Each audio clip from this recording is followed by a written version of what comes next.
हरे राम राम राम हरे हरे, हरे Krishna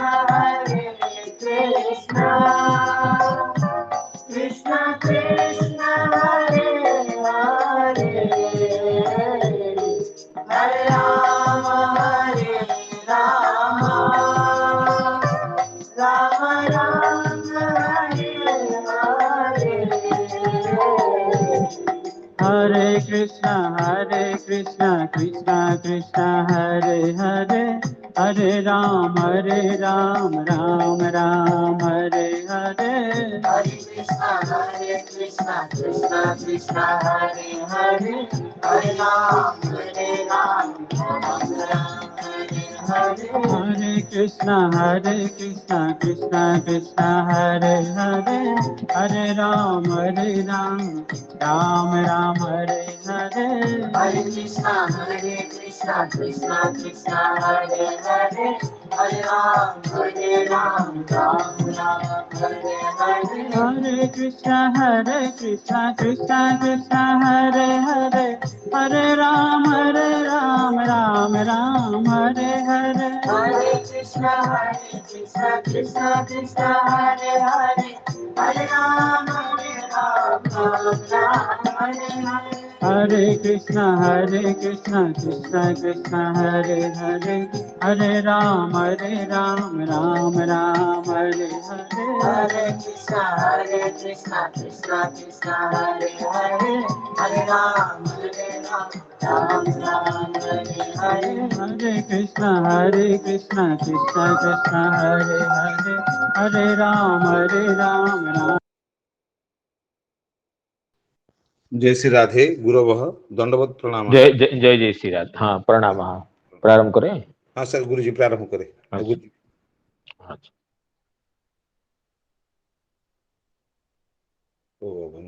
host करें।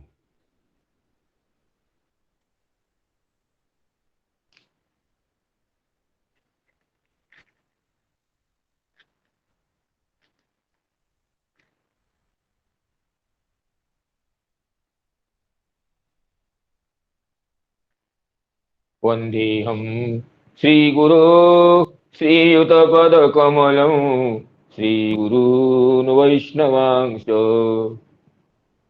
श्रीरूपं साग्रजातं सहगणरघुनाथान्वितं तं सजीवम् साद्वैतं सावधूतं परिजनसहितं कृष्णचैतन्यदेवं श्रीराधाकृष्णपादान् सहगणललिता श्रीविशाखान्वितांश्च उद्यन्नीरदनीलसुन्दरतनू पूर्णेन्दुबिम्बाननम् राजीवोत्पलनेत्रपत्रयुगलम् लावण्यवरां निधिम् भक्तानां सकलार्तिनाशनकरं चिन्तार्थिचिन्तामणिं वन्दे श्रीपुरुषोत्तमं प्रतिदिनं नीलाद्रिचूडामणिम् अनर्पितचरीं चिरात् करुणयावतीर्णः खलु समर्पयितुमुन्नतो ज्वलरसां स्वभक्तिश्रियम् हरिः पुरटसुन्दरद्विति कदम्बसन्दीपितः सदा हृदयकन्दरे स्फुरतु वः सचीनन्दनः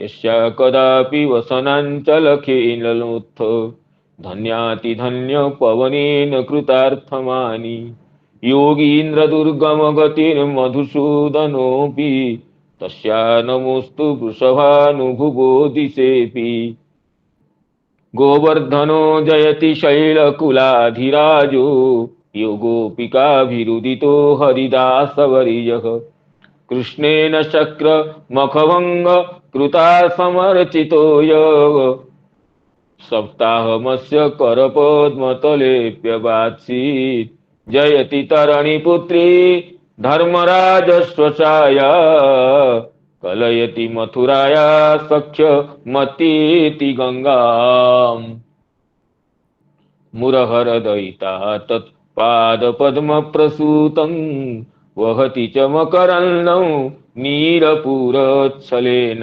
वृन्दावनावनिपति जय सोम सोम मौले सनन्दन सनातन नारदेड्य गोपीश्वर ब्रज विलासी युगांघ्रि पद्मे प्रीतिं प्रयच्छ नितरां निरुपाधिकाङ्गी सुसुख निभृत चेता तद्विदस्तान्यभावो व्यजित रुचिरलीला कृष्ण सारस्तदीयम् व्यतनुत कृपयाय तत्त्वदीपं पुराणं तमखिल वृजिनग्नं व्याससूनुं नतोऽस्मि नारायणं नमस्कृत्य नरं चैव नरोत्तमं देवीं सरस्वतीं व्यासं ततो जयमुदीरयेत् मूकं करोति वाचालं पङ्गुं लङ्घयते गिरिं यत्कृपातमहं वन्दे परमानन्दमाधवं वृन्दाई तुलसीदेवी प्रियाई केशवस्य च कृष्णभक्तिप्रदे देवी सत्यवती नमो नमः वाञ्छाकल्पतरुभ्यश्च कृपा सिन्धुभ्य एव च पतितानां पावनेभ्यो वैष्णवेभ्यो नमो नमः वैष्णवेभ्यो नमो नमः पूर्वान् समवेत समस्त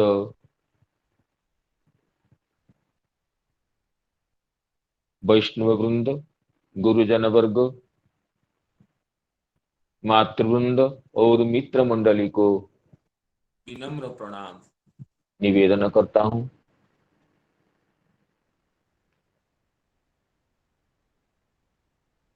परम पावन दिवस पर, जिस दिवस में भगवान श्री नृसिंह देव का आविर्भाव महोत्सव है, प्राकट्य महोत्सव है, ऐसे वैशाख शुक्ल चतुर्दशी पर सभी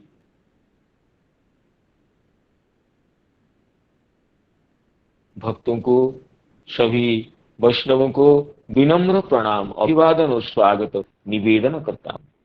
आप सभी की अनुकंपा से हमें प्रत्येक भगवद गुण चरित संस्मरण करने का यह परम सौभाग्य संप्राप्त होता है। अतः आप सभी की अनुकंपा को, शुभेच्छा को और आशीर्वाद को पाथेय करते हुए, अवलंबन करते हुए गत दिवस कथा की जहां विश्रांति हुई थी, वहां से आगे कथा में प्रवेश करने के लिए अनुमति चाहते। तो शौनकादि मुनिगण श्री सुत महर्षि यह जिज्ञासा कर रहे हैं कि राजर्षि परीक्षित जी क्यों युवावस्था में अपने शरीर को छोड़ने के लिए गंगा तट पर प्रायोपवेशन किए थे। ऐसे तो राजर्षि परीक्षित जी परम भागवत और यशस्वी वीर थे, बड़े बड़े योद्धा गण, शत्रुगण भी धन ला करके उनके चरण कमलों में, चरण पीठ में वंदना करते थे। इसे राजर्षि परीक्षित जी अपने प्राणों के साथ राज्य लक्ष्मी को छोड़ करके गंगा तट पर क्यों बैठे, ये जिज्ञासा का विषय था। नमन्ति यत्पादनिकेतमात्मनः शिवाय हानीय धनानि शत्रवः कथं शवीर श्रियमंगदुस्त्यजा युवे सतो सृष्टुमहो सहासुभिः। तो उसके आगे पुनः जिज्ञासा करते हैं। शिवाय लोकस्य भवाय भूतये, शिवाय लोकस्य भवाय भूतये, य उत्तम श्लोक परायणा जनाः, य उत्तम श्लोक परायणा जनाः, जीवन्ति नात्मार्थमसौ पराश्रयम्, जीवन्ति नात्मार्थमसौ पराश्रयम्, मुमुच निर्विद्य कुतः कलेवरम्, मुमुच निर्विद्य कुतः कलेवरम्। तो इसमें श्री राजर्षि परीक्षित जी के बारे में यह प्रश्न करते हैं शौनकादि मुनिगण कि कुतः कलेवरम मुमोच, क्यों कलेवर को परिहार किया, निर्विद्य वैराग्य युक्त होकर के। और अगर पूछेंगे कि आप तो कहें कि परम भागवत है और भागवत गण तो वैराग्यवान होते ही है, तो इसमें क्या शंका है। भगवान के भक्तगण तो वैराग्य विजृंभित होते हैं, तो वैराग्यवान होते हैं, उनके लिए शरीर छोड़ने के लिए प्रयास करना कोई तो आश्चर्य की बात नहीं है। इस पर कहते हैं कि शिवाय लोकस्य भवाय भूतये, य उत्तम श्लोक परायणा जना, जीवंती नात्मार्थमसु पराश्रयम्। भगवान की चरण कमलों के किंजल्क को उपासना करने वाले भक्तगण नात्मार्थम जीवंती, अपने लिए नहीं जीते हैं, वो जगत के कल्याण के लिए जीते हैं। हम लोग तो अपने लिए जीते हैं। तो जो अपने लिए जीता है, अपने शरीर को सुखी बनाने के लिए जीता है, तो उसको तो शरीर छोड़ने के लिए बात कोई आश्चर्य बात नहीं है। वैराग्य हो जाए, शरीर छोड़ दिया। लेकिन अस्य लोकस्य शिवाय भवाय और भूतये उत्तम श्लोक परायणा जनाः जीवंती नात्मार्थम, अपने लिए नहीं जीते हैं, और पराश्रयम्, परेव आश्रयः यस्य, तो दूसरों को आश्रय देने के लिए, दूसरों की उन्नति के लिए जो जीवन धारण करते हैं, ऐसे राजर्षि परीक्षित जी क्यों अपने शरीर छोड़ दिए। जो दूसरों के हित के लिए होता है उसको तो कभी परिहार नहीं करना चाहिए। जो अपने हित के लिए ठीक है, वैराग्य हो गया, उसको छोड़ दिए। लेकिन जो दूसरों के लिए है, अन्य सुख निमित्तक ही, उसको क्यों छोड़ दिए। तो इसकी श्रीधर स्वामीपाद की टीका देखते हैं। श्री स्वामीपाद जी कहते हैं,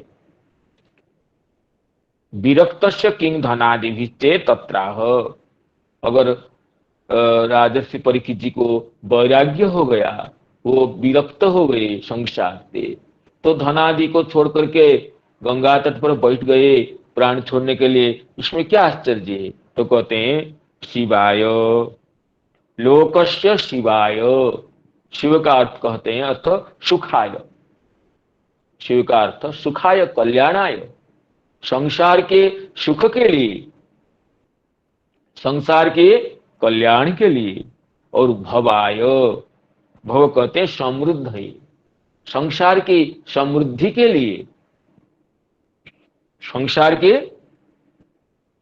उन्नति के लिए, और भूतये कहते हैं ऐश्वर्याय, भूति शब्द का अर्थ है ऐश्वर्य, जिससे विभूति होती है। तो विशिष्टा भूति ही विभूति होती है, तो भूति का अर्थ है ऐश्वर्याय। तो ते जीवंती न तो आत्मार्थम, उत्तम श्लोक परायणः जनाः, उत्तम श्लोक एव परायणः यस्य, जेषाम, उत्तम श्लोक जिनके परम आश्रय है, उत्तम श्लोक एव परायणम, परम अयनम, परम आश्रयम, जेषाम तादृशः जनाः उत्तम श्लोक परायणः जनाः किमर्थम जीवन्ति न आत्मार्थम, अपने लिए नहीं जीते हैं। लोकस्य, लोकस्य शिवाय भवाय और भूतये, एवं सति असो राजा निर्विद्य विरज्य अपि परेशान आश्रयम। पराश्रय का अर्थ विग्रह करते हैं परेशान आश्रयम, दूसरों का जो आश्रयभूत है, दूसरों का जो अवलंबन भूत है, ऐसे शरीर को, कलेवर को कुतो हेतो मुमोच, किस लिए परिहार किया, जिसलिए कि उनका शरीर तो अपने लिए नहीं था, वो दूसरों का आश्रयभूत था। पराश्रय शरीर को निर्विण्ण होकर के, वैराग्यवान होकर के क्यों छोड़ दिए। न ही परोपजीवनम स्वयं त्यक्तुम उचितम इत्यर्थ। कहते जो दूसरों का आश्रयभूत है, जिसके ऊपर हजारों व्यक्ति निर्भर करते हैं, ऐसे शरीर को, ऐसे वस्तु को खुद नहीं छोड़ देना चाहिए, क्योंकि वो तो दूसरों की संपत्ति है, दूसरों के कल्याण के लिए उद्दिष्ट है। अतः स्वयं पर कहते हैं न कि परोपजीवनम, जो दूसरों को जीवित करता है, ऐसे वस्तु को स्वयं नहीं छोड़ना चाहिए। शिवाय लोकस्य भवाय भूतये य उत्तम श्लोक परायणा जनाः, य उत्तम श्लोक परायणा जनाः जीवन्ति नात्मार्थमशो पराश्रयम् मुमोच निर्विद्य कुतः कलेवरम। कहते उत्तम श्लोक परायणा जनाः, उत्तम श्लोक श्री कृष्ण के, भगवान के जो एकमात्र आश्रित व्यक्ति हैं, वो तो दूसरों के लिए जीते हैं, उनके मन में यही भावना होती है संसार का कल्याण हो। जैसे श्री भक्त प्रवर प्रहलाद जी नृसिंह देव को यही कहते हैं, हे भगवान मुझे तो कोई भय नहीं है संसार से, मुझे तो ये नैवोद्विजे पर दुरत्यय वैतरण्या स्तुद्वीर्य गायन महामृतमग्न चित्तः। आपकी लीला कथा को गान करने से मग्न होकर मेरा मन निरंतर आनंद समुद्र में विहरण कर रहा है। अतः नैवोद विजय, मैं उद्विग्न नहीं हो रहा हूं संसार से। पर दुरत्यय वैतरण्य, ये दुरत्यय दुरतिक्रमणीय संसार वैतरणी से मैं दुखित नहीं हूं। तो क्या दुख है? ना सोचे, मैं चिंतातुर हूं, ततो विमुख चेतसः। आपके चरण कमल से, आपकी लीला कथा का गान से जो विमुख चेता है, ऐसे व्यक्तियों के लिए मैं शोक कर रहा हूं, जो कि इंद्रियार्थ माया सुखाय भरमुद्बहतो विमूढ़ान। इंद्रियार्थ इंद्रिय विषय के सुख के लिए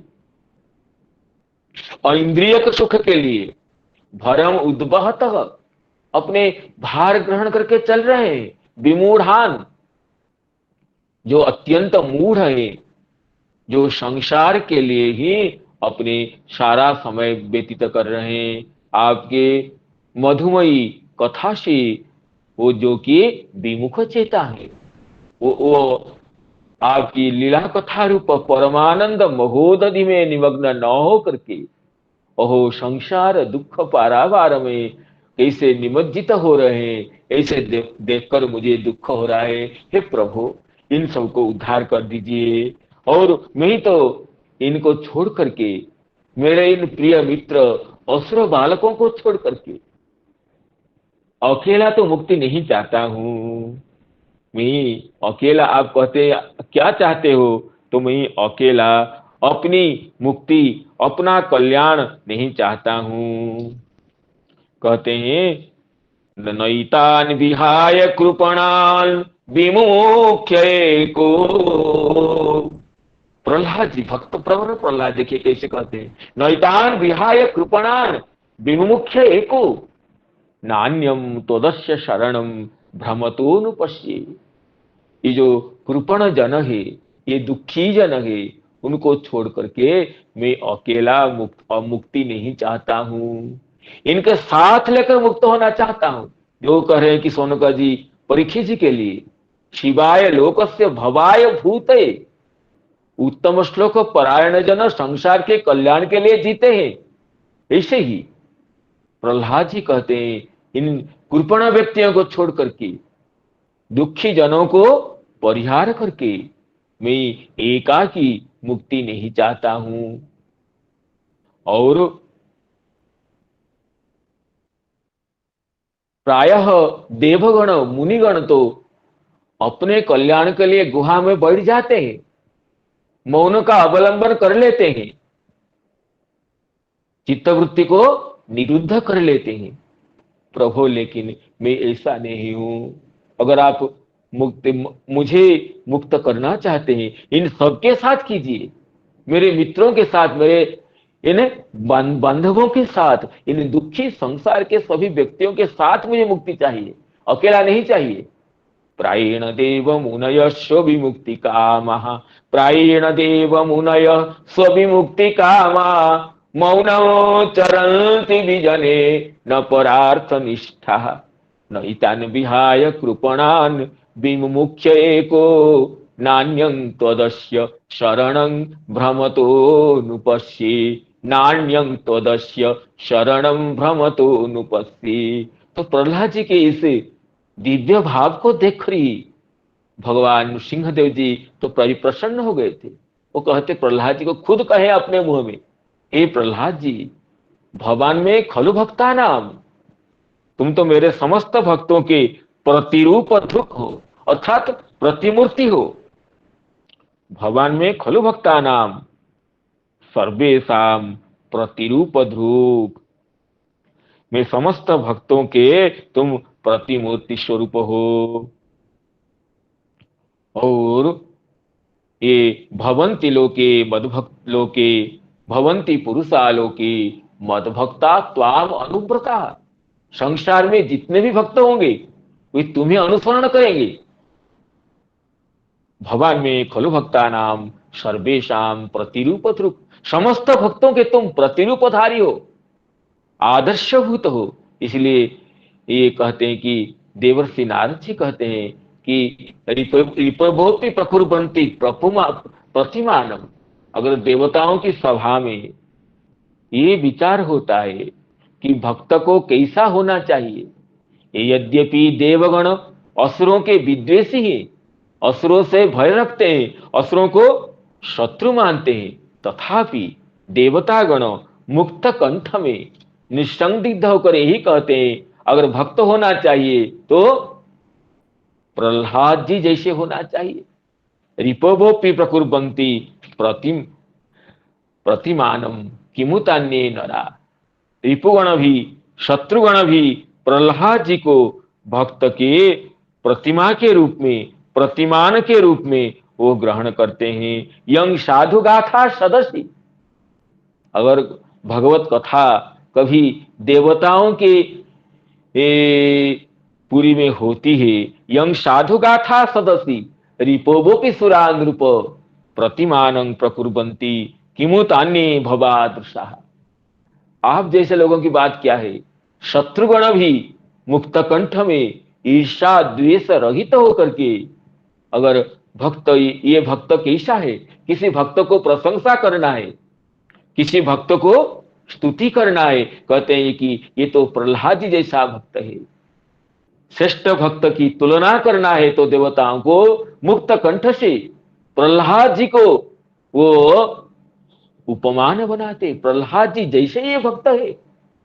रिपभोपि प्रतिमानं प्रकुर्वन्ति, और देवर्षि नारद जी प्रहलाद जी के गुणगण को कहते कहते कहते, प्रहलाद जी तो असुर क्या है, रहिता सुरो सुरः, नोद्विग्न चित्तो व्यसनेषु निस्पृहः, श्रुतेषु दृष्टेषु गुणेषु वस्तुदृक्, दान्तेन्द्रिय प्राण शरीरधि सदा प्रशांत कामो रहितासुरो सुरः।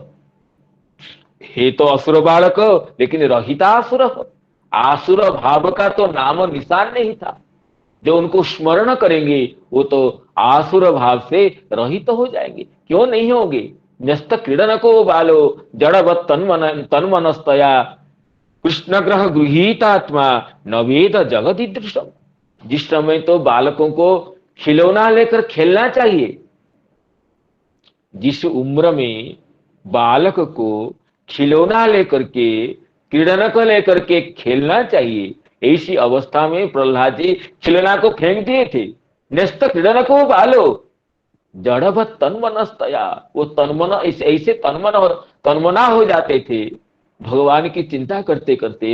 कृष्ण ग्रह गृहीतात्मा नवेद जगति दृश्यम, मानो स्वयं श्री कृष्ण ही आकर के उनको पकड़ लिया हो।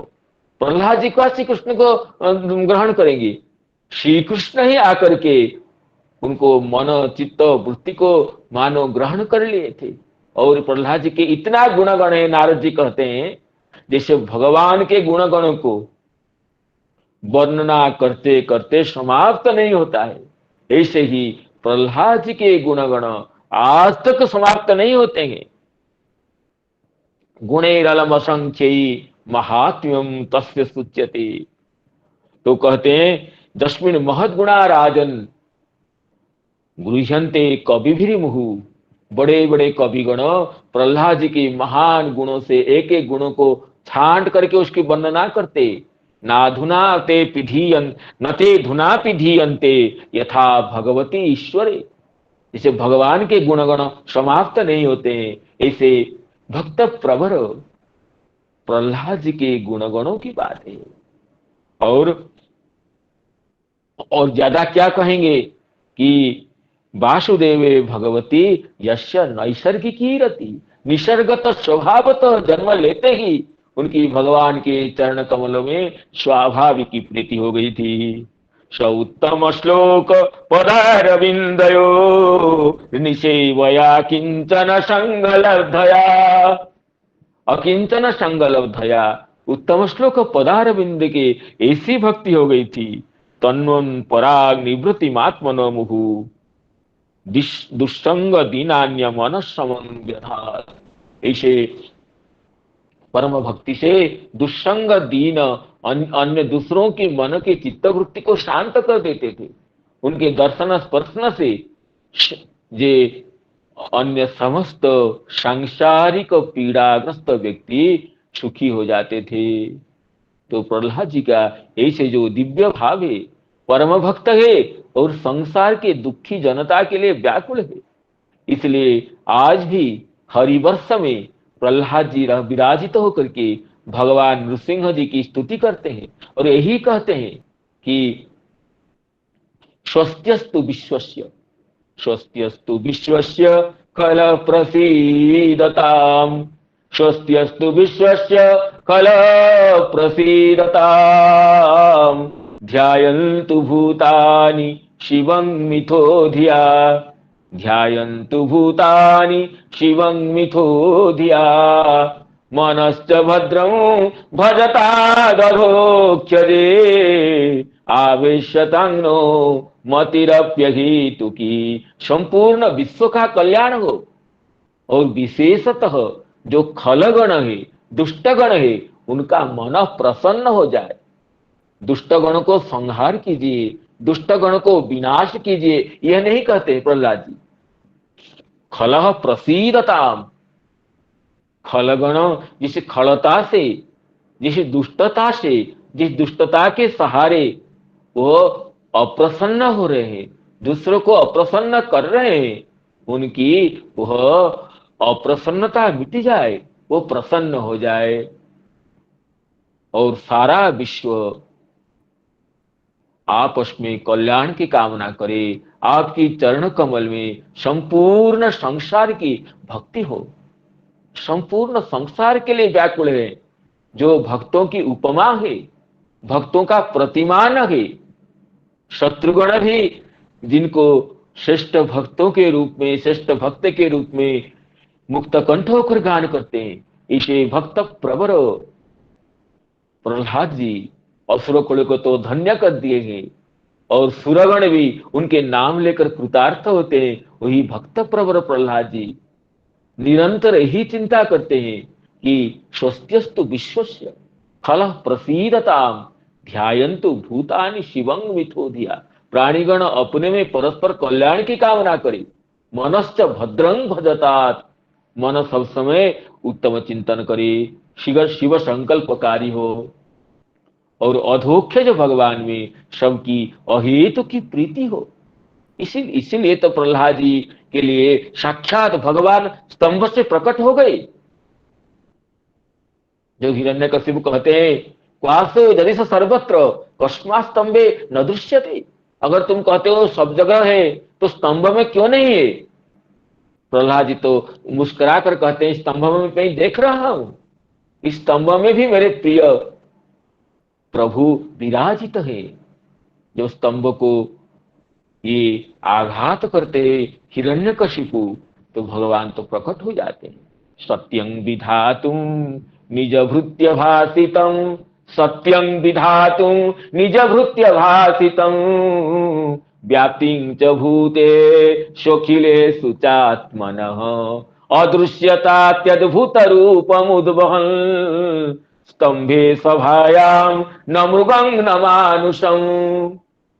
स्तंभ से न मृग न मनुष्य, ऐसे अत्यद्भुत शरीर को लेकर के भगवान प्रकट हो जाते। क्यों? सत्यं विधातुम निजभृत्य भाषितम। प्रहलाद जी कहे कि स्तंभ में प्रभु दिख रहे हैं प्रहलाद जी के वचन को सत्य करने के लिए। और ब्रह्मा जी कहे थे, तुम्हारी मृत्यु न मृग से होगा न नर से होगा, न पशु से होगा न मनुष्य से होगा। तो भगवान ऐसे न पशु और न नर, ऐसे दिव्य शरीर लेकर के, नृसिंह रूप होकर के, पुरुषोत्तम रूप होकर के स्तंभ से सायंकाल वैशाख शुक्ल चतुर्दशी शाम को भगवान प्रकट हो जाते हैं और हिरण्यकशिपु को तो वध कर देते हैं। और हिरण्यकशिपु मेरे पुत्र प्रहलाद को इतने कष्ट दिया, इस चिंता से इतने क्रुद्ध हो गए, भयंकर होकर बैठे। उनके जटा से टकराकर मेघगण ग्रहगण भी लुंठित होते हैं। ऐसे प्रभु के रूप को देख करके किसी का साहस नहीं पास में जाने के लिए। और भगवान तो उच्च स्वर से सिंह गर्जन कर रहे हैं। तो देवतागण विचलित होते हैं कि भगवान की, हमारे प्रभु की इस अप्रसन्नता का, इस क्रोध का निवारण कैसे किया जाए। कोई तो पास में जाता ही नहीं। देवतागण कितनी स्तुति की देवताओं ने, भगवान सुने ही नहीं। तो सभी देवगण भगवती महालक्ष्मी को भेजते हैं। प्रेषिता देवी, साक्षात श्री प्रेषिता देवी, साक्षात भगवती लक्ष्मी जी को, भगवती आप तो जाकर, आपके लिए तो रूप नया नहीं है, आप जाकर भगवान को प्रसन्न कर लीजिए। लेकिन भगवान की लीला से, भगवान की अलौकिक योगमाया का प्रभाव से भगवती महालक्ष्मी भयभीत हो जाती है। दृष्ट्वा सन महद अद्भुतम नोपेया सशंकिता। नित्य वैकुंठ में भगवती महालक्ष्मी भगवान के नृसिंह रूप से अपरिचित नहीं है, फिर भी इस समय भगवान की योगमाया से, योगमाया वैभव से भगवती महालक्ष्मी को ये तो रूप अत्यंत भयभीत प्रतीत होता है। तो इसलिए नौपेयाय सा शंकिता, शंकिता होकर भगवती महालक्ष्मी नहीं जाती है। तब ब्रह्मा जी देखते हैं और कोई उपाय नहीं है। ब्रह्मा जी तो प्रहलाद जी को भेजते हैं। तात प्रसमयो पेहि सुपित्रे कुपितम प्रभु।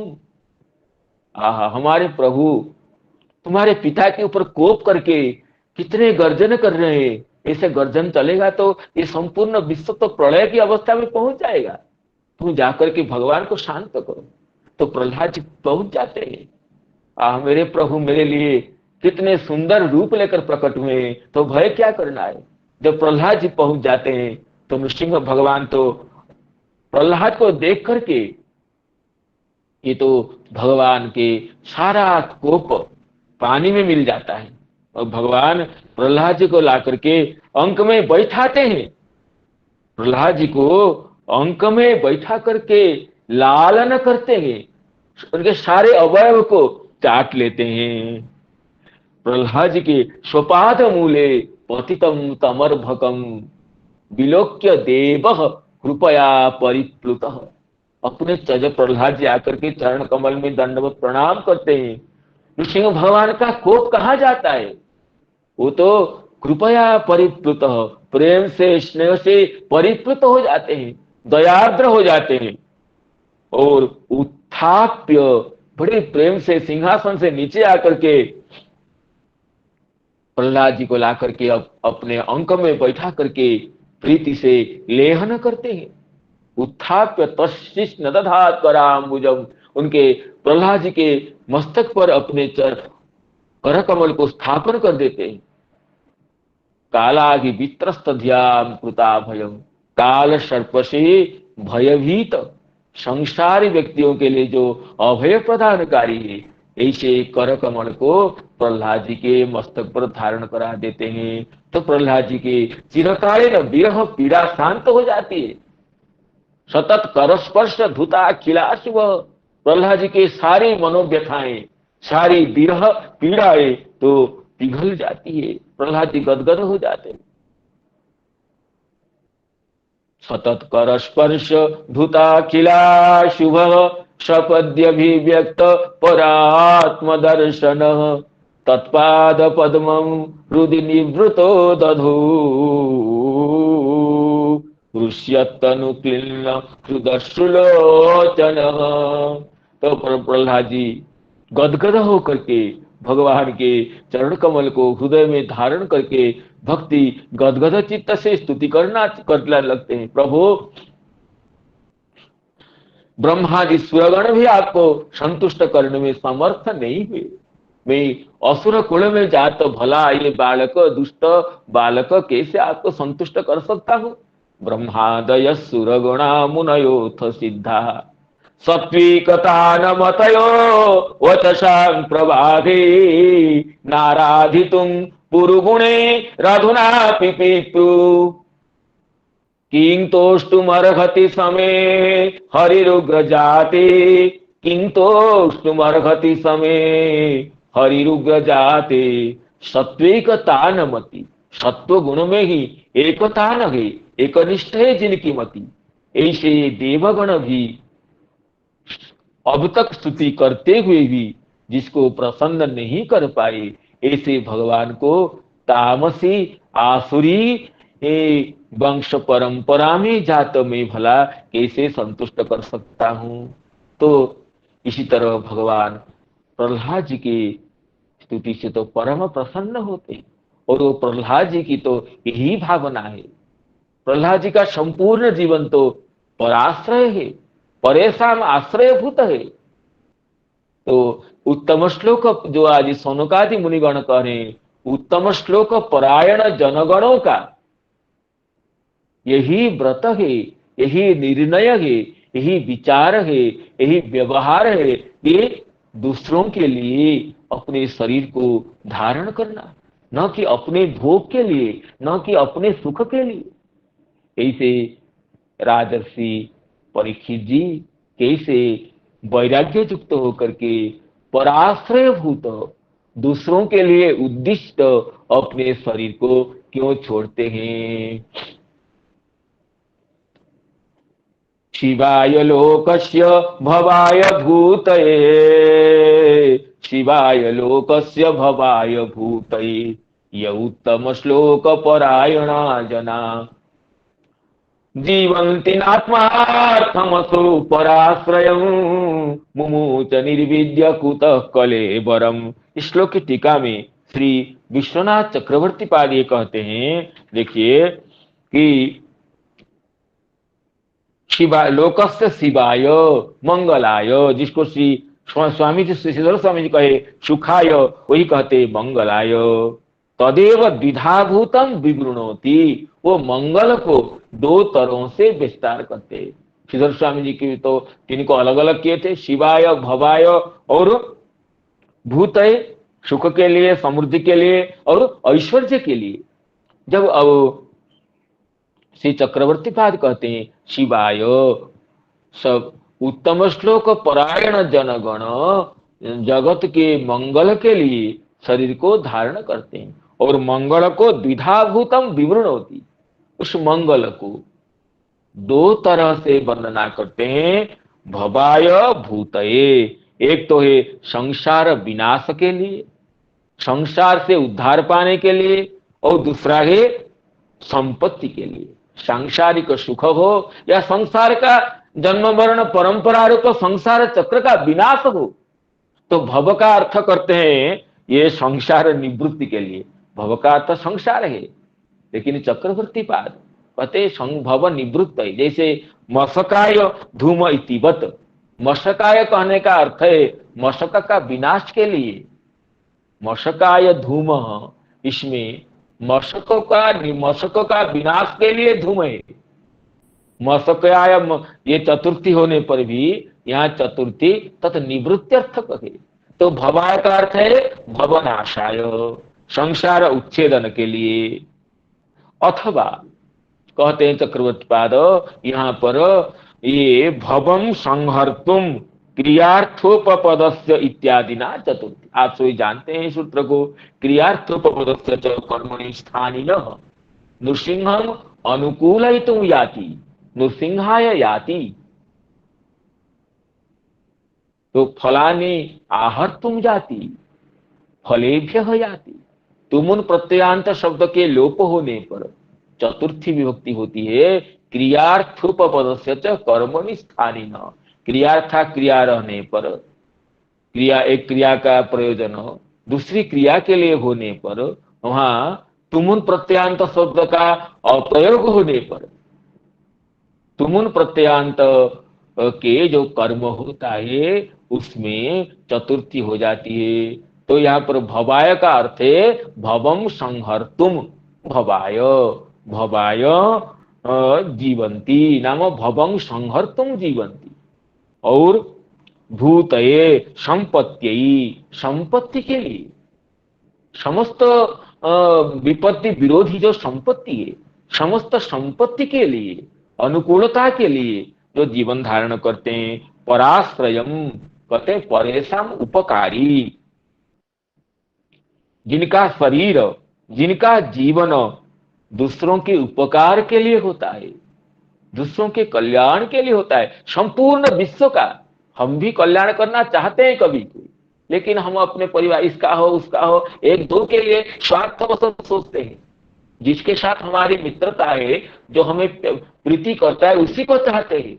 लेकिन संपूर्ण संसार में शत्रु मित्र भेद रहित होकर संपूर्ण संसार का कल्याण करना, ये तो प्रहलाद जैसे परम भागवत का हो सकता है, राजर्षि परीक्षित जैसे उत्तम श्लोक परायण जन का हो सकता है। तो ये कहते हैं परेशा पराश्रयम परेशान उपकारी नहि परोपदिव्यम वस्तु निर्विद्य अपि त्यक्तुम उचितम इति भावः। कहते हैं जो परों के लिए दूसरों के लिए अवलंबन भूत शरीर है, उसी को कभी भी वैराग्य आ जाने पर, वैराग्य की पराकाष्ठा हो जाने पर दूसरों का आश्रयभूत जो शरीर है उसको छोड़ना नहीं चाहिए। नहीं परोपजीव्यम, जो दूसरों का उपजीव्य भूत है, जो दूसरों का जो उपजीव्य है, दूसरों का आधार भूत है, दूसरे जिसका जो उपजीवक दूसरे उपजीवक है और शरीर जो इनका उपजीव्य है, ऐसे शरीर को कभी भी वैराग्य से छोड़ना नहीं चाहिए। तो राजर्षि परीक्षित ऐसे परम परोपकारी थे, संपूर्ण जगत के कल्याण के लिए निरंतर चिंताग्रस्त रहते थे। पांडवगण जब राजर्षि परीक्षित जी को राज्य देकर के महापथ में पथिक हुए थे, उस समय से राजर्षि परीक्षित संपूर्ण जगत के कल्याण के लिए व्रती थे। कलिजुग को साक्षात कलिजुग को देख करके दमन किए थे, निगृहित किए थे। यद्यपि कलिजुग को वो विनष्ट कर सकते थे, लेकिन शरणागत देख करके और कलिजुग में अच्छे गुण भी है ये देख करके सारग्राही होने से राजर्षि परीक्षित कलिजुग को वध नहीं किए, निगृहित किए। उसको 5 स्थान केवल दे दिए, यहीं पर क्यों रहना है। तो इसे परों के लिए जीवन धारण करने वाले राजर्षि परीक्षित जी क्यों शरीर छोड़ दिए। शिवाय लोकस्य भवाय भूतये य उत्तम श्लोक परायणा जनाः जीवन्ति नात्मार्थमसु पराश्रयम् मुमोच निर्विद्य कुतः कलेवरम तत्सर्वं न समाचक्ष्व पृष्टो यदिह किंचन पृष्टो यदिह किंचन मन्ये त्वां विषये वाचां स्नातमन्यत्र छान्दसात् मन्ये त्वां विषये वाचां स्नातमन्यत्र छान्दसात्।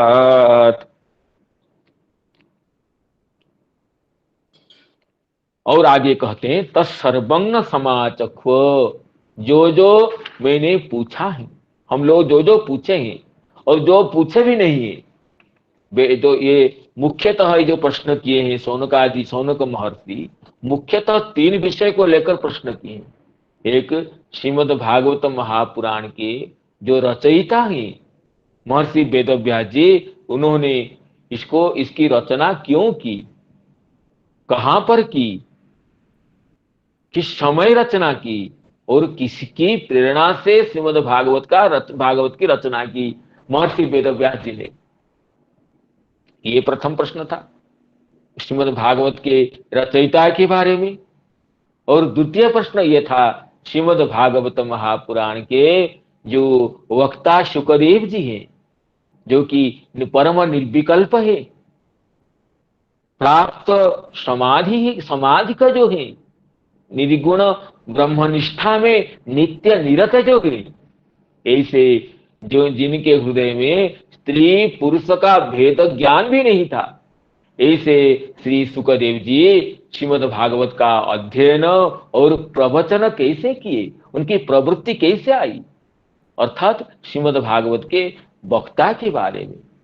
और तृतीय प्रश्न रहा राजर्षि परीक्षित जी के बारे में।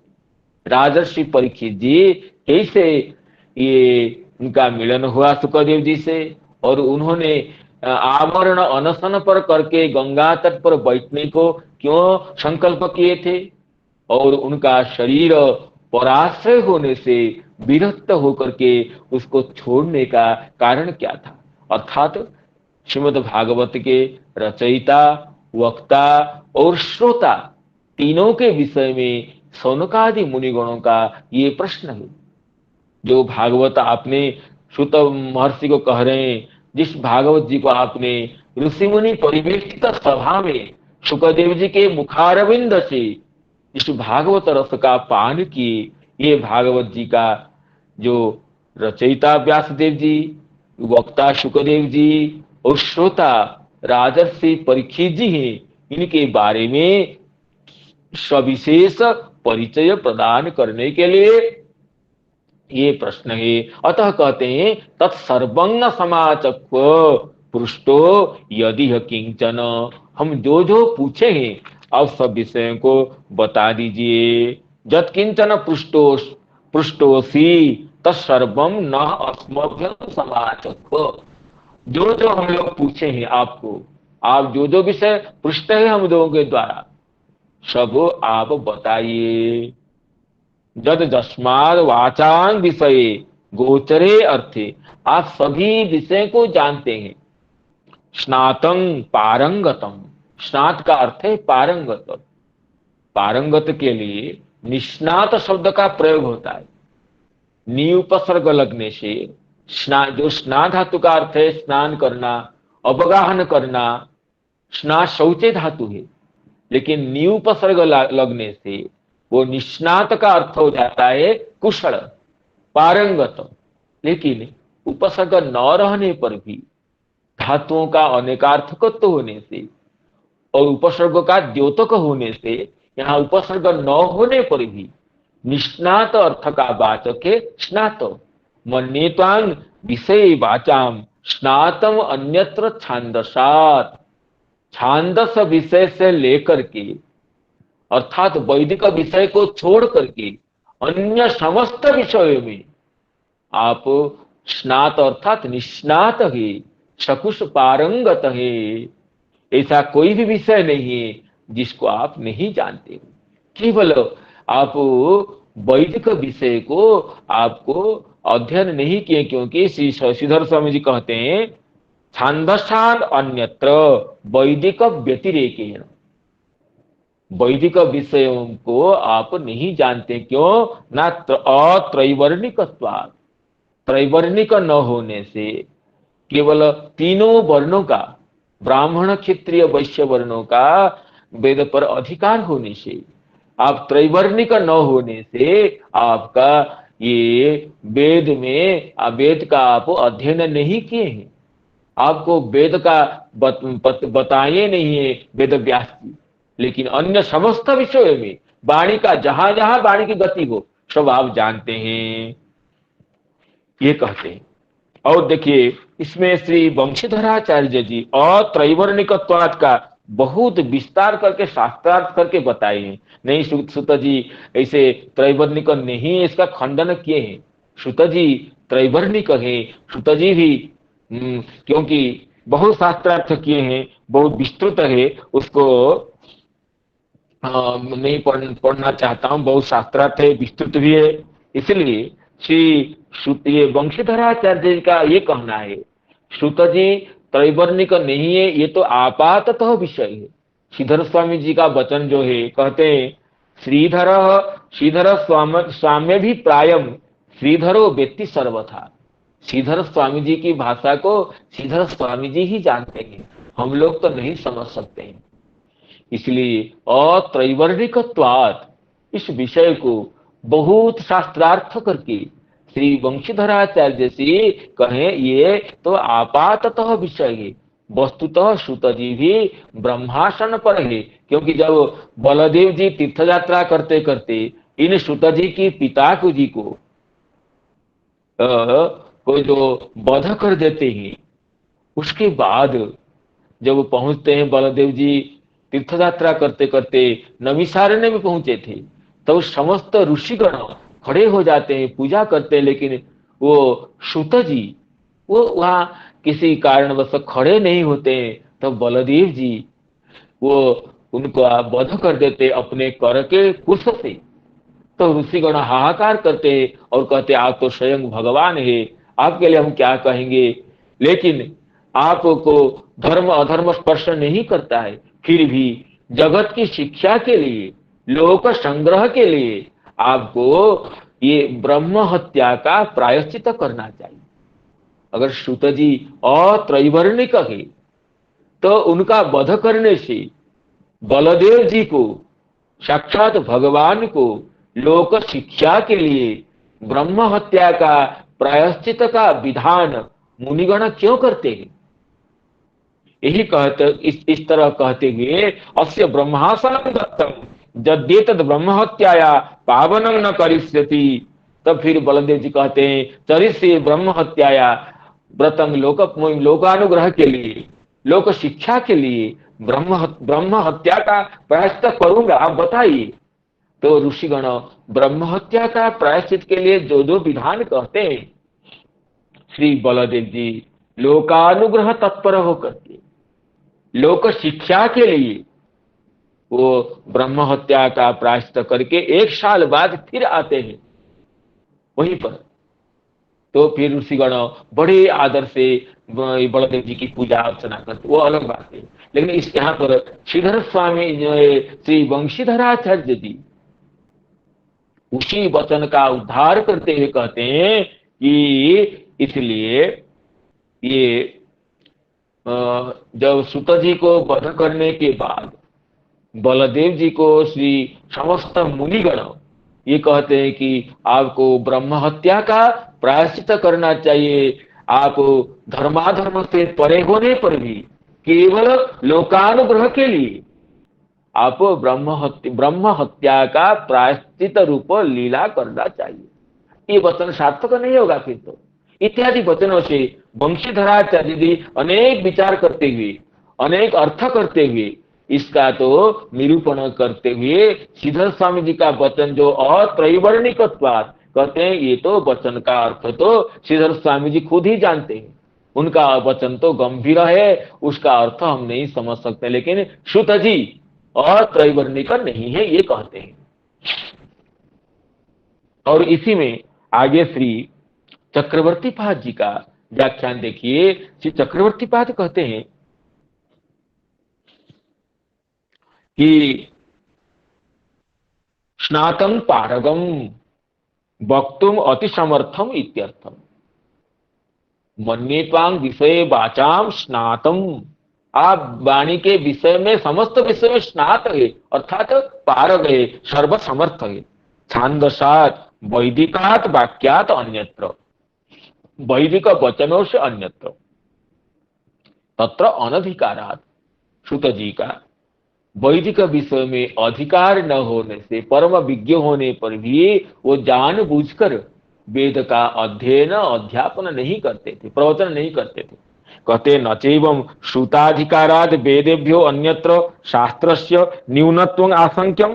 कहते हैं ये इस तरह होने से, वेदाधिकार न होने से श्रुत जी का वेद में अधिकार नहीं है और भागवत में अधिकार है, ये कहने से ये इस पुराण का कोई न्यूनत्व, कोई अज्ञ व्यक्ति न्यूनत्व समझ आशंका करे कि श्रुत जी का भाग वेद में अधिकार नहीं है, पुराण में अधिकार है, भागवत में अधिकार है, तो न्यूनत्व आशंक्यम, तो न्यूनत्व की कोई आशंका करे, कहते नहीं नहीं, ऐसे आशंका नहीं करना चाहिए। श्रीमद ये कहते हैं सकल निगम बल्ली सत्फले श्री भगवन नामनी सर्वेशाम अधिकारा, सबसे श्रेष्ठ तो है भगवान का नाम, वेदों का सारभूत है भगवान का नाम। वे संपूर्ण वेद का सार क्या है? उपनिषदों का सार, वेद का सार भगवान का नाम है। श्री कृष्ण नाम, राम नाम समस्त वेदों का सार है, उसी में सबका अधिकार है। राम नाम में शूद्र का भी अधिकार है, लेकिन वेद में अधिकार नहीं है। इसका अर्थ यह ये थोड़ा होता है कि राम नाम वेद से कम है, ये तो भगवान की परम करुणा है। तो ये कहते हैं, ये वचन कहते हैं सकल निगम बल्ली सत्फले, भगवान नाम के लिए कहा गया कि भगवान का नाम तो सकल निगम बल्ली सत्फलम, समस्त वेदरूप लता का सर्वश्रेष्ठ फल है श्री भगवान का नाम। सकल निगम बल्ली सत्फलम चिस्वरूपम, ये पूर्ण श्लोक है पुराण का कि सकृदपि परिगीतम श्रद्धया वेलया वा भृगुवर नरमात्रं तारेत कृष्ण नामो, भृगुवर नरमात्रं तारेत कृष्ण नामो। हे भृगुवर, नरमात्र को कृष्ण नाम तारण करता है। ये कृष्ण नाम तो समस्त वेदों का, वेद रूप कल्प वृक्ष का ये तो उत्तम सर्वश्रेष्ठ फल है, सर्वोत्कृष्ट फल है। सकल निगम बल्ली सत्फलम चिस्वरूपम, सकल निगम बल्ली का सत्फल है, चिदानंद स्वरूप है। तो इसलिए ये वेदों के सर्वस्व उपनिषद का, समस्त वेद का सारभूत है भगवान का नाम। और भगवान का नाम में ब्राह्मण, क्षत्रिय, वैश्य, शूद्र सबका अधिकार है, जबकि वेद में शूद्रादि का अधिकार नहीं है। अगर इस सुन करके कोई अज्ञ व्यक्ति ये शंका कर लेगा, यह अर्थ कर लेगा कि अगर राम नाम में, श्री कृष्ण नाम में, भगवान के नाम में सभी का अधिकार है, लेकिन वेद में सभी का अधिकार नहीं है, इसका अर्थ है कि वेद से राम नाम छोटा है। ये चिंता करना ही परम अनर्थ की बात है। भगवान का नाम तो ये वेद का प्रतिपाद्य है, वेद के मुकुट मणि है। वेद का, भगवान का नाम तो जय मुनि, जय जय जय नाम ध्येय मुनि वृंद गेय, जनरंजनाय परमाक्षराकृते, साक्षात चिदानंद स्वरूप होने पर भी ये लोगों को आनंदित करने के लिए अक्षर रूप होकर के, वर्ण रूप होकर के जगत में विहार करते हैं। अतः जैसे भगवान के नाम वेद के सार रूप होने पर भी उसमें सबका अधिकार है, और सबका अधिकार होने से हम यह नहीं कह सकते हैं कि भगवान के नाम में कोई न्यूनता है। नाम तो, ये तो भगवान की करुणा है कि नाम के लिए सबका अधिकार दिए हैं।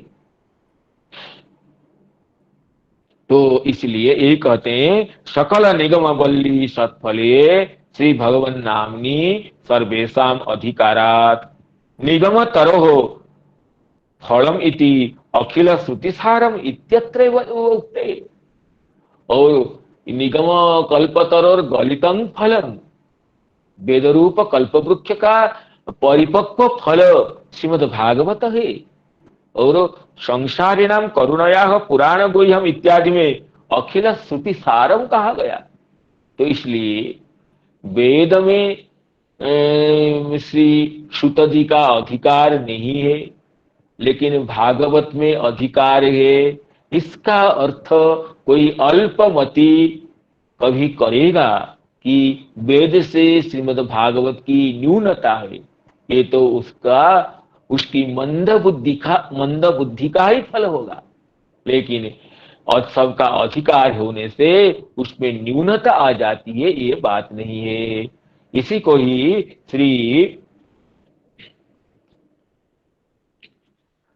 ये कहते हैं, श्री जीव गोस्वामी जी कहते हैं, देखिए वेद पुराणयो ब्राह्मण परिव्राजकवत वद भेदा भेद व्यवस्थया उक्तम।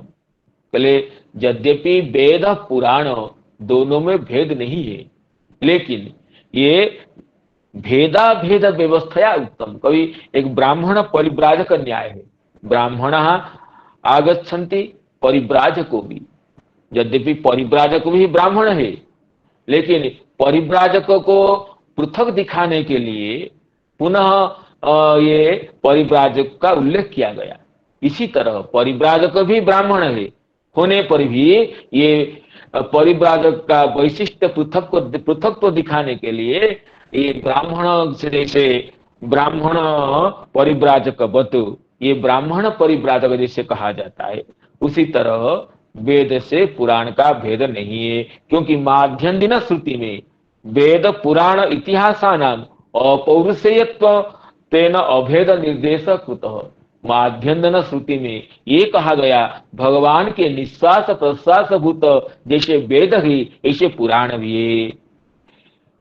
एवं वा अरे अस्य महतो भूतस्य निश्चितम एतद ऋग्वेदो यजुर्वेदः सामवेदो अथर्वांगिरसः इतिहासः पुराणं विद्या उपनिषद इत्यादि माध्यन्दिन श्रुति में वेद जैसे पुराण विद्या को भी सनातनी और अपौरुषेय बताया गया है।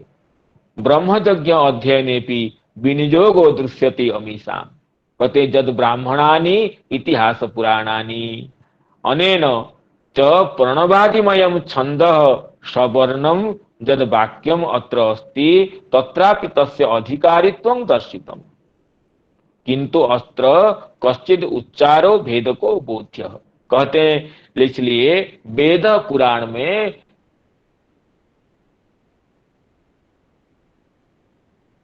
कोई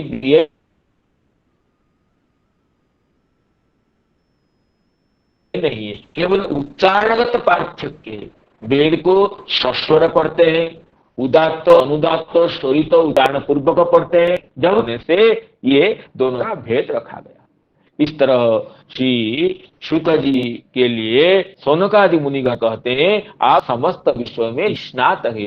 मन्ये त्वाम तत्सर्वं न समाचक्ष्व पृष्ठो यदि किंचन मन्ये त्वां विषये वाचां स्नातमन्यत्र छान्दसा।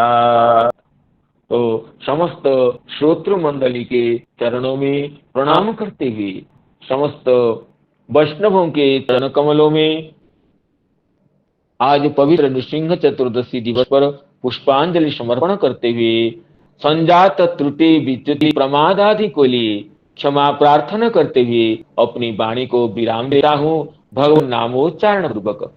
हरे कृष्ण कृष्ण कृष्ण हरे हरे, हरे राम राम राम हरे हरे। नमो नमः।